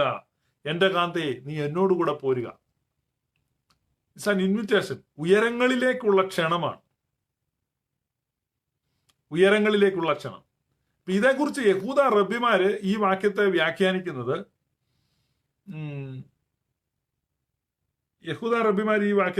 അവർ പറയുന്നത് മോശയ്ക്ക് കൽപ്പനയെ കൊടുക്കാൻ നേരത്ത് കുറച്ച് മാലാഖമാരെ എതിർത്തു എന്നാണ് പറയുന്നത്. കുറച്ച് മാലാഖമാരെ എതിർത്തു. അപ്പോൾ ദൈവം മാലാഖമാരെ ചില സീക്രട്ടുകൾ പറഞ്ഞ് മനസ്സിലാക്കിയിട്ട് മോശയും ജനത്തെ മുഴുവനോടെയാണ് പർവ്വതത്തിന്റെ മുകളിലോട്ട് വിളിക്കുന്നത്. മോശ മുകളിലേക്ക് കയറിപ്പോയി അതിനെപ്പറ്റി അവർ ബ്യൂട്ടിഫുൾ ആയിട്ട് എക്സ്പ്ലെയിൻ ചെയ്യുന്നുണ്ട്. ഈ പഴയ നിയമത്തിലെ മുഴുവൻ വാക്യങ്ങളെയും അതേക്കുറിച്ചുള്ള ദർശനം, ദൈവശാസ്ത്രം, അവരുടെ അഭിപ്രായം, വ്യാഖ്യാനം, ഇതെല്ലാം കൂടെ ചേർത്ത് യഹൂദന്മാരുടെ ഒരു പുസ്തകമുണ്ട്. സോഹാർ എന്ന് പറഞ്ഞൊരു ബുക്ക്. 4600 പേജ് ഉണ്ട്. നിങ്ങൾ ആർക്കെങ്കിലും വായിക്കാൻ താല്പര്യം ഉണ്ടെങ്കിൽ, അതായത് ഈ പഴയ നിയമത്തിലെ പുസ്തകങ്ങൾ ഓരോരുത്തരെ നമ്മുടെ പുതിയ നിയമത്തിലോ നമ്മുടെ മറ്റു പുസ്തകങ്ങളിലോ ഒന്നും കിട്ടത്തില്ല. ജൂവിഷ് അണ്ടർസ്റ്റാൻഡിങ് ആൻഡ് ഇന്റർപ്രിട്ടേഷനാണ്. ചില വാക്യങ്ങളൊക്കെ നമുക്ക് വായിച്ചു കഴിയുമ്പോൾ ഭയങ്കര എൻലൈറ്റനിങ് ഉണ്ടാകും. നിങ്ങൾക്ക് ആർക്കെങ്കിലും വായിക്കാൻ താല്പര്യം ഉണ്ടെങ്കിൽ ഞാൻ PDF വരാം. Just contact me. 4600 പേജ് ഉണ്ട്. അതിനകത്ത് ഈ വാക്യങ്ങളുടെ എല്ലാം എക്സ്പ്ലനേഷൻ, ജൂയിഷ് എക്സ്പ്ലനേഷൻ ഉണ്ട്. അതൊരു ലോക്ക്ഡൌൺ സീസണിൽ ഓഫറാണ്. ഞാൻ ആ PDF നിങ്ങൾക്ക് ഫ്രീ ആയിട്ട് തരാം. വേണമെങ്കിൽ ആർക്കെങ്കിലും വേണമെങ്കിൽ ചോദിക്കാം. വാട്സാപ്പിൽ ചോദിച്ചാൽ മതി, തരാം. അപ്പൊ ഇതാണ് പക്ഷെ ഇവിടെ ഞാൻ ജൂയിഷ് അണ്ടർസ്റ്റാൻഡിങ് അല്ല പറയുന്നത്, ഞാൻ ക്രിസ്ത്യൻ അണ്ടർസ്റ്റാൻഡിങ് ആണ്. ഇവിടെ കർത്താവ് നമ്മെ വിളിക്കുന്നത് ഒരു ഹയർ റലത്തിലേക്കാണ്. ഇന്ന് തന്നെ ഒരാൾ വിളിച്ചിട്ട് പറഞ്ഞു, നമ്മുടെ പ്രാർത്ഥന, സഭയുടെ പ്രാർത്ഥന പുസ്തകത്തിൽ ഇന്നുവരെ നരകത്തെ പറ്റി പറയുന്നുണ്ട്. അപ്പം നമ്മുടെ ഈ നരകത്തെ സംബന്ധിച്ചും ദൈവസ്നേഹത്തെ സംബന്ധിച്ചും അണ്ടർസ്റ്റാൻഡിങ്ങുമായിട്ട് പൊരുത്തപ്പെടുന്നില്ലല്ലോ. അപ്പം ഞാൻ പല പ്രാവശ്യം ലൈവ് പറഞ്ഞിട്ടുള്ള കാര്യമൊക്കെ അദ്ദേഹത്തിന് പറഞ്ഞു കൊടുത്തു. ഈ അപ്പോഫാറ്റിക് അണ്ടർസ്റ്റാൻഡിങ്ങും കാറ്റോഫാറ്റിക് അണ്ടർസ്റ്റാൻഡിങ്. അപ്പം ഈ അപ്പോഫാറ്റിക് അണ്ടർസ്റ്റാൻഡിങ് ഉന്നതമായ കാഴ്ചയാണ്. ഇപ്പം നമ്മൾ ഒരു വസ്തുവിനെ കാണുന്നത് താഴെ നിന്ന് കാണുന്നതും മുകളിലേക്ക് പോയി കാണുന്നതും വ്യത്യാസമുണ്ട്. ഇപ്പൊ താഴെ നിന്നിട്ട് നമ്മളൊരു ആനയെ കാണുകയാണ്. എന്തൊരു ആനയാ, ഭയങ്കര ആന. നമ്മളൊരു വിമാനത്തെ കയറുന്ന ഒരു കെട്ടിടത്തിന് മുകളിൽ കയറുമ്പോൾ ആനയ്ക്ക് വലുപ്പം കുറയും. നമ്മളൊരു വിമാനത്തെ കയറി നോക്കി കഴിഞ്ഞാൽ ആനയ്ക്ക് നല്ല സിറ്റി തന്നെ ചെറുതായി പോകും. വിമാനം പൊങ്ങുമ്പോൾ നിങ്ങൾ വിൻഡോ സീറ്റ് ആയിട്ട് നോക്കിയിട്ടുണ്ടോ? വിമാനം ഇങ്ങനെ എലിവേഷൻ കൂടി കൂടി വരും തോറും താഴത്ത് ചെറുതായി ചെറുതായി ചെറുതായി ചെറുതായി ചെറുതായി ചെറുതായി ചെറുതായി. അപ്പൊ നമ്മുടെ ഭൂമിയിലെ ഇഷ്യൂസ്, ഒപ്പോസിഷൻസ്, സിറ്റുവേഷൻസ്, ഇതെല്ലാം നമുക്ക് ഭയങ്കര പ്രശ്നങ്ങളാണ്. പക്ഷെ നമ്മൾ മുകളിലോട്ടൊന്ന് പോകാൻ, അതാണ് നമ്മൾ ഹിൽ സ്റ്റേഷനിലൊക്കെ വീക്കെൻഡിനൊക്കെ പോവരെ നമ്മൾ അങ്ങനെ ഈ പോകുന്നത്. കാരണം സ്വസ്ഥത കിട്ടും. ഈ സ്ട്രെസ്സിൽ നിന്നൊക്കെ മാറിയിട്ട് വേറിട്ട് പോവുക, ഒരു ട്രിപ്പ് പോവുക, ഊട്ടിക്ക് പോവുക. അപ്പൊ നമുക്ക് ഒരു 2 ദിവസത്തേക്കല്ലേ സമാധാനം. പക്ഷെ കർത്താവ് നമ്മളെ വിളിക്കുന്നത് ഒരു വലിയ സെറിനിറ്റിയിലേക്കാണ്, ഉയരത്തിലേക്ക്. സ്പിരിച്വൽ ജേർണിയാണ്. നമ്മൾ മുകളിലേക്ക് കയറാൻ തുടങ്ങുമ്പോൾ ഒത്തിരി പ്രോബ്ലംസ് ഉണ്ട്. ഇപ്പം നമ്മുടെ ഇന്റർപ്രിട്ടേഷനിൽ അത് നോക്കുമ്പം, ഇത് സോഹാർ വേണം എന്നോട് ചോദിച്ചാൽ മതി കേട്ടോ, ഞാൻ തരാം. അപ്പം ഈ കാന്തെ ലെബാനോനെ വിട്ട് എന്നോട് കൂടെ ലെബാനോനെ വിട്ട്, അപ്പൊ ലെബാനോൻ എന്ന് പറഞ്ഞു കഴിഞ്ഞാൽ തന്നെ ഒരു അല്പം നല്ല സുവാസ സ്ഥലമാണ്. ഇപ്പോൾ തന്നെ ലെബനോൻ ബ്യൂട്ടിഫുൾ. അപ്പൊ അന്ന് അത്ര ബ്യൂട്ടിഫുള്ളാണ്. മലയാണ്, ഹിൽ സ്റ്റേഷനൊക്കെയാണ്. പക്ഷെ അവിടെ കർത്താവ് അതിന് മുകളിലാണ് നിൽക്കുന്നത്. കർത്താവ് പറയും എന്നോട്ട് കയറി പോരാൻ പറയും. നമ്മൾ വിചാരിക്കുന്നത് ഇവിടം വരെ മതി. കാരണം ഞാനിപ്പോ ഏറെക്കുറെ പോകുന്നത് കുട്ടിക്കാനത്തൊക്കെ വന്ന് നിൽക്കുകയാണ്. കർത്താവ് പറയും ഇനി കയറി പോരെ. അപ്പൊ മുകളിലോട്ട് കയറി കഴിയുമ്പം അവിടെ എന്താണ്? അമാനാമുകളാണ്. ശരീർ ഹെർമോൻ കൊടുമുടികളാണ്. കൊടുമുടിയുടെ മുകളിൽ ചെല്ലണം. ശരീർ ഹെർമോൻ കൊടുമുടി നിന്റെ സ്പിരിച്വൽ ജേർണിയിൽ നിന്നെ വിളിക്കുകയാണ്. അമാനാമുകളിലേക്ക് ശരീർ ഹെർമോൻ കൊടുമുടി. ഈ ഇൻവിറ്റേഷനാണ് നമ്മുടെ ആദിമ സഭാപിതാക്കന്മാരെ ഏകാന്ത പ്രാർത്ഥനയിലേക്ക് നയിച്ചത്. അത് അല്പവസ്ത്രധാരികളായി, ജീർണവസ്ത്രധാരികളായി, അല്പാഹാരികളായി, നഗ്നപാതരായി, ശരീരം ക്ഷീണിച്ചവരായി, ക്ഷയിച്ചവരായി, അവർ ഗുഹാവാസികളായി, പർവ്വത മനുഷ്യരായി, മരുഭൂവാസികളായി, പ്രാർത്ഥനാ മല്ലന്മാരായി അവരിങ്ങനെ പോയതിന്റെ കാര്യം ലോകത്തെക്കുറിച്ച് ചിന്തിക്കാതെ ഈ ഒരൊറ്റ ഇൻവിറ്റേഷനിൽ ആകൃഷ്ടരായി പോയതാണ്. എന്റെ കാന്തേ, നീ എന്നോട് കൂടെ വരിക. എത്ര കയറിയ അമാനാമുകളി, ശനീർ ഹെർമോൻ കൊടുമുടികളി. ഇവിടെ എങ്ങനെയാ വെച്ചാൽ ലെബാനോനിൽ കയറി കഴിയുമ്പോൾ തന്നെ ചെറിയൊരു പ്രവചനവരം കിട്ടി, ഒരു ദർശനവരം കിട്ടി. അപ്പോഴേ വിസിറ്റിംഗ് കാർഡ് അടിച്ചിട്ട് നമ്മൾ എന്ത് ചെയ്യും? ലെബാനോനിൽ നിന്നൊക്കെ താഴെ ഇറങ്ങിച്ച് നമ്മൾ ഇന്നലത്തെ മെസ്സേജ് കേട്ടില്ലേ, തരം കിട്ടുന്നിടത്ത് പാർക്കുന്ന ലേവിനെ പോലെ നമ്മൾ കറങ്ങും. അവിടെ പോവുക, പൈസ ഉണ്ടാക്കുക, പല പല കാര്യങ്ങളാണ്. പിന്നെ നമ്മൾ പ്രയർ ടവർ ഉണ്ടാക്കുക. നോ നോ നോ നോ നീ ലെബാനോനിലാണോ? കർത്താവ് പറയാണ് നീ കയറിപ്പോരെ. അമാനാമ്, ശനീർ ഹെർമോൻ കൊടുമുടി, അവിടെ മുകളിലോട്ട് കയറ്. മുകളിലോട്ട് കയറുമ്പോൾ അവിടെ എന്തുണ്ട്? പുള്ളിപ്പുലികളുടെ ഗുഹകൾ. പോരാട്ടങ്ങളാണ്, സ്പിരിച്വൽ വാർഫെയർ ആണ്. പുള്ളിപ്പുലികളുടെ ഗുഹകൾ, സിംഹങ്ങളുടെ പർവ്വതങ്ങൾ, സിംഹങ്ങളുടെ ആധിപത്യമുള്ള പർവ്വതങ്ങൾ, അന്ധകാര ലോകാധിപതികളുടെ ദുഷ്ടാത്മ സൈന്യങ്ങളുടെ അന്തരീക്ഷ ശക്തികളുടെ ഒക്കെ ഒപ്പോസിഷൻസ് ആണ്. ലോകത്തിന്റെ ജഡത്തിന്റെ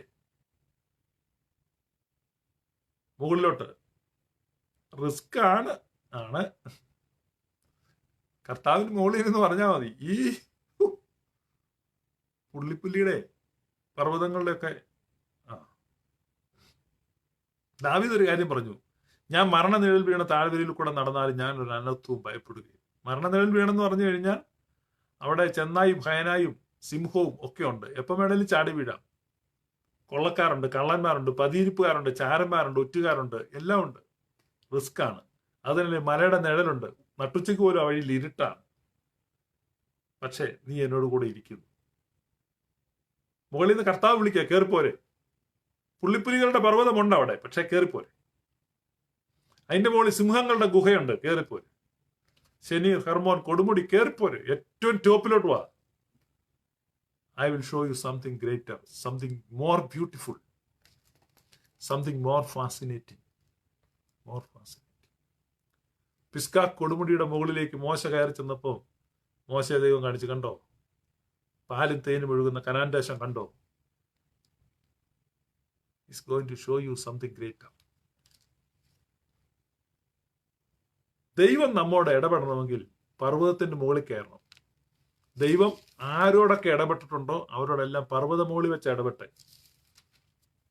മോശയാണെങ്കിലും അബ്രഹാം ആണെങ്കിലും ഏലിയാവാണെങ്കിലും എല്ലാം ഈ മല കയറാനുള്ള ഒരു ഇൻവിറ്റേഷൻ ഉണ്ട്. ഈ മല കയറാൻ വെളിപ്പാടിന്റെ പുസ്തകം 14-ാം അധ്യായത്തിൽ പിന്നെ ഞാൻ സിയോൻ മലയിൽ കുഞ്ഞാടും, അവനോടുകൂടെ നെറ്റിയിൽ അവന്റെ നാമവും പിതാവിന്റെ നാമവും എഴുതിയിരിക്കുന്ന 144,000 പേര് നിൽക്കുന്നത് കണ്ടു. പെരുവെള്ളത്തിന്റെ ഇരച്ചിൽ പോലെയും വലിയ ഒരു ഇടിമുഴക്കം പോലെയും സ്വർഗത്തിൽ നിന്ന് ഞാനൊരു സ്വരം കേട്ടു. വൈണികന്മാർ വീണമിട്ടുന്നത് പോലെ ആയിരുന്നു സ്വർഗത്തിൽ നിന്ന് കേട്ട ആ ശബ്ദം. ഉളവാകട്ടെ എന്ന് ദൈവം പറഞ്ഞത് ഇതുപോലെ വൈണികന്മാർ വീണമീട്ടുന്നത് പോലെ ഒരു മ്യൂസിക് ആയിരുന്നിരിക്കണം എന്നാണ് നമ്മുടെ C.S. ലൂയിസ് പറഞ്ഞത്. ഞാനും അതാ പറഞ്ഞേ, ഐ ടു ബിലീവ് ദാറ്റ്. ആയിരിക്കാം. ഇവിടെ പറയാണ്, ഞാൻ സ്വർഗത്തിൽ നിന്ന് കേട്ട സ്വരം വൈണികന്മാർ വീണമീട്ടുന്നത്. C.S. ലൂയിസ് തന്റെ മജീഷ്യൻസ് നെഫ്യൂ എന്ന പുസ്തകത്തിൽ പറഞ്ഞിരിക്കുന്നതാണ്.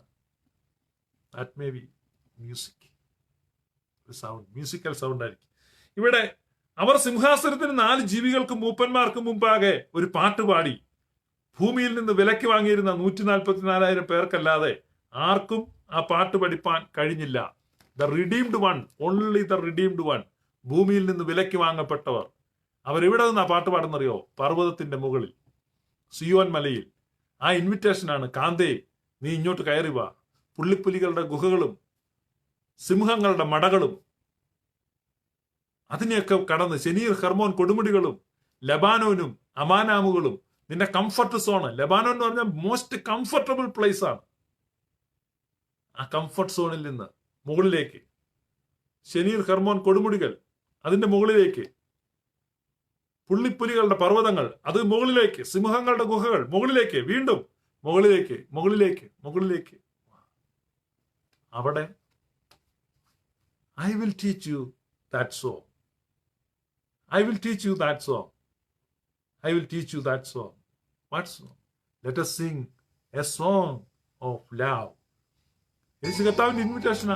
Let us sing that song.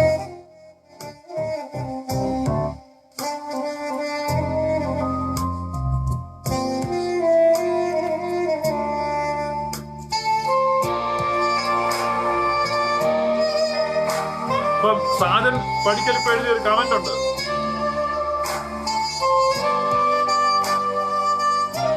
ഒരു ഗുണ്ടാപ്പടം കാണുന്ന പോലെയാണ്. ബൈബിൾ വായിച്ചു കഴിയുമ്പോൾ നിങ്ങൾക്ക് ഇതെല്ലാം കാണാം. സ്റ്റണ്ട് കാണാം, നിങ്ങൾക്ക് മുഹൂർത്തങ്ങൾ കാണാം, സസ്പെൻസ് കാണാം, സൈക്കോളജിക്കൽ ത്രില്ലർ കാണാം, ഡിറ്റക്റ്റീവ് മൂവി കാണാം. ഇങ്ങനെ പലതുമുണ്ട്. ഇതെല്ലാം ഉണ്ടെങ്കിലും ഇതിന്റെ soul, it is a love story, a beautiful love story filled with more love songs. ഒരുപാട് പ്രണയഗീതങ്ങളുള്ള ഒരു പ്രണയ കഥയാണ് ബൈബിൾ. ദൈവത്തിന് മനുഷ്യവർഗത്തോടുള്ള സ്നേഹത്തിന്റെ കഥ, സ്നേഹത്തിന്റെ ഗാഥ. Thank you for watching. നിങ്ങൾ കേട്ടത് glorious gospel. May God bless you. Thank U.